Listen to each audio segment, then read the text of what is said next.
powerful Africa is, because a lot of our people, when you bring up Africa to black people, I don't want to go to Africa because we have this notion, we have this image programmed into our minds telling us that Africa is this poor place you don't want to be. It's only war, poverty, disease, children, etc., etc., etc., which I understand because that's all they put into us. You saw those commercials, donate 5 cents to these babies, this and that. They taught us to hate Africa since a young age. So I understand that, especially coming from me, because just a few years ago, I was saying I would never go to Africa. I ended up going to Africa.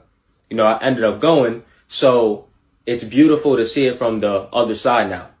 See what I'm saying? Because I was one of those people, like, I would never go to Africa. I would never go to that place. Fuck Africa. This is what I was saying.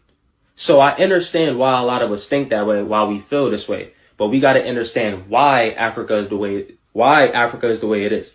The people in Africa are poor because of European colonization, the aftermath, the after effects. Africa is poor because Europeans continue to loot Africa for its resources. Europeans set up military bases around the spots where Africa's resources are, where Africa's agriculture is, and then they exploit it, and then they block the indigenous peoples of Africa away from the land. And I made a video on this talking about the blood diamonds. If you didn't see that video, I'll link it down below. A lot of the peoples in Africa don't even know how powerful the resources under their feet are. They don't even understand how powerful the resources that are right under their feet are. And if the peoples in Africa as a collective woke up and realized how powerful their resources are and why the Europeans are exploiting them, why the Chinese today are coming in and trying to exploit, etc., it would be over for that.